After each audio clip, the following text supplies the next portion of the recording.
If you take your vintage sewing machine into a place and they say, we can't service this because we can't get parts, try somewhere else, because mostly those vintage machines don't need parts. Lots of parts are available. It's just that if it's a place that repairs machines that's also selling machines, they are more interested in selling you a new machine than fixing your old one. Right. I wish I had learned this tip when I was a beginning sewist, but I didn't learn it until I was in my 50s.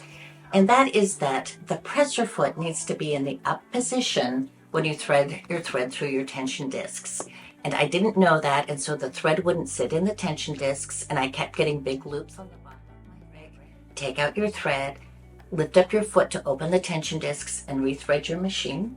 Also, when you're taking thread out of the machine, cut it up top next to the spool of thread and then pull it down and out through the needle. Don't go backwards, because sometimes if you go backwards through the tension discs, it will shred it, especially if it's old thread. Yeah. And then you'll end up with these little shards and pieces of stuff. And all that little stuff makes a difference on how your sewing machine is going to work. Right. Another one is when you're actually sewing and you go to take your fabric out. If you will turn your hand wheel so that your take-up lever is at the very top, then you will never unthread your needle the next time you go to sew.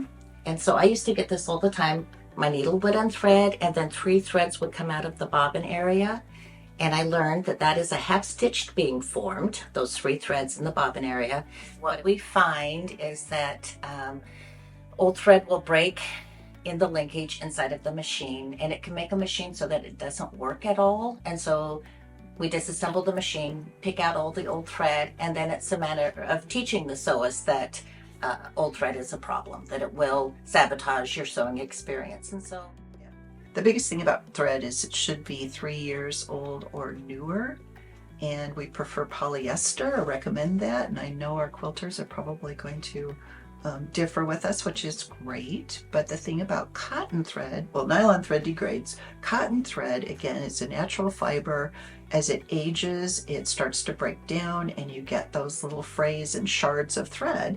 So those are coming off in the machine as you sew, because again, there's that constant abrasion of that needle pulling the thread through the fabric. And again, when it's going through, especially if it's going through polyester batting, that's, super hard on the thread going up and down all those times. And so, and again, it's hard on the needle. So well, make sure you change your needles. Yep, changing the needles. That's probably one of the biggest things is we've had people come in and you ask, when was the last time you changed the needle? And they're like, you're supposed to change a needle.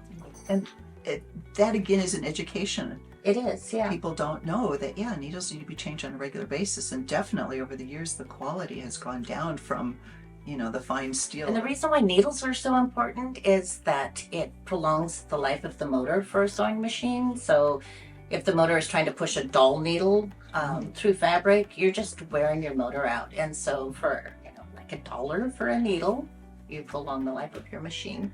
And a needle should be changed about every 4 bobbin folds that you've put through your machine. Or every 8 hours if you're sewing, denim and canvas. Yeah. Continuous sewing. Most sewists bring in their sewing machine and they say, I have tension problems. And I think tension has been this big mysterious thing that we've all been tense about all the time. And Lisa actually taught me that we're in charge of the tension. The tension is not in charge of us. And so when somebody picks up their machine, we'll teach them too about how we calibrated the tension and how they don't need to be afraid of the tension. This is how it works. And there's logical things that you can do to calibrate your tension. And again, the numbers on the tension dial are just a point in time. There isn't a universal, they have a suggestion, maybe between 4 and 5, but maybe your machine takes 7. And if you dial it up to 7 and it looks good, who cares? Yeah, what the number is. Absolutely. Yeah. And so that's why the tension isn't working on your machine. Is because it's fighting all this fuzz. Yeah. Nothing can move when, Yeah. Or it builds up under the needle plate and then that will mess up your tension. And taking a needle like that. Another thing that people can do to keep their machine going really well is to keep it clean. Just keep the bobbin area nice and clean. Taking out the bobbin case, looking at it, cleaning out any buildup, cleaning inside the machine where the bobbin fits, because a lot of times that fuzz builds up. You can take off the throat plate. You can. Like if your sewing machine does need some oil, if you have a metal bobbin holder that goes into a metal bobbin race, then that bobbin race would like a drop of oil. Once again, every 8 hours of sewing. Yep. Yeah. And for oil, only clear sewing machine oil or tri-flow is okay, but no avocado oil, nothing from the garage, nothing from the kitchen.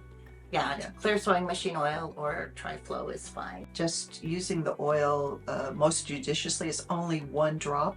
It's not saturating it. In fact, when we finish with a machine, sometimes it looks dry, but we know we've hit all of the key points because that's what we do, and it shouldn't look wet after you've oiled things, because there's just as much danger in over oiling as there is under oiling. Yeah.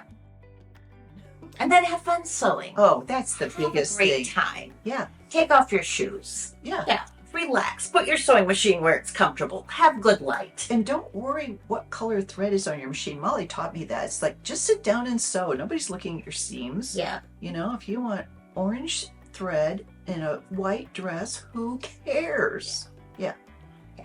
Just have a good time.